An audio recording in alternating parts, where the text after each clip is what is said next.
ایو ماشوم نو مور به ډیر زیات وخه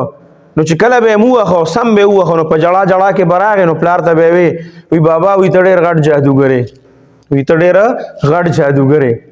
وی بیا چې پلار به حیران شو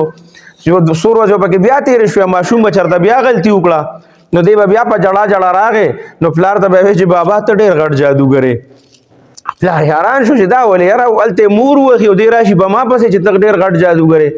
چې کله درېمه پیر سورواده پسې بیا و هغه ماشوم په جړه جړه راغې نو پلار ته بیا وی بابا وی ته ډیر غټ جادوګر غیر ټینګي ځان سره چاکلیټ مکلیټ ساتلی رضای کی چې کله جړه بند کی کنه وی بچي دا ته ولې وای چې هلته د مور وخی او دل تراشی ماته وای چې بابا ته ډیر غټ جادوګر وی بابا ته زکه ډیر غټ جادوګر دا چې دا بلا ته د کم ځای نه راوسته خو ډیر غټ جادوګر کنه دا سه بلا ته راوسته دا خو جادوګر یې غټ کنه زکه چار وغه په مونږ باندې رايخي دی او ټکې هم خو ته غړ جادوګر د دینه پته لګي چې دا سره خو جادو شته کنه چې دا دونه غټه بلا ته راوسته